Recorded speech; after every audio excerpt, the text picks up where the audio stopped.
Doctor Rezwana Jisa. বরবাদ মুভিটা দেখতে এসছে। জি। সেম, আমরা হাজব্যান্ড ওয়াইফ। আমি আসলে সবসময় যখন সিনেপ্লেক্সে মুভি দেখতে আসি আমি সবসময় আসলে যে কোনো নায়ককে প্রেফার করি এবং সাকিব খানের মুভি আমার খুব ভালো লাগছে রিসেন্টলি, সো সেজন্যই দেখতে আসা। আর আমি ট্রেলারটা দেখেছি, সো আমার মনে হয়েছে যে এটা হচ্ছে অনেক মানে খুবই ইমপ্রুভড এবং খুব একটা ইন্টারন্যাশনাল মানে আমার কাছে মনে হয়েছে, সেজন্য আসলে দেখতে আসা। হ্যাঁ, মুভি সবসময় যে এরকম হবে যে যে কোনো একটা গ্রুপকে বিলং করে যে কোনো একটা মুভি তৈরি হবে জিনিসটা আসলে সেটা না। ছবি দেখি আমরা এন্টারটেইনমেন্টের জন্য, সো আমাকে যেটা বেশি এন্টারটেইন করবে আমরা সেই মুভিটাই দেখব। ইটস নট লাইক যে এটা শুধু রুট লেভেলের মানুষজন যারা তারাই দেখতে আসবে, ইটস নট লাইক দ্যাট।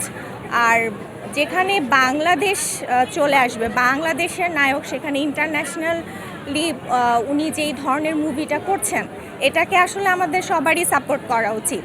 আর আমরা যদি না দেখতে আসি, আমরা যদি আসলে না এগিয়ে আসি, তাহলে আসলে আমরা কখনোই ইন্টারন্যাশনালি আমরা নিজেদেরকে রিপ্রেজেন্ট করতে পারবো না। এবং সিনেমা কিন্তু খুবই একটা মানে আপনার খুবই একটা কমন একটা জিনিস যেটা দিয়ে আমরা নিজেদের দেশকে রিপ্রেজেন্ট করতে পারি খুবই ইজি ওয়েতে।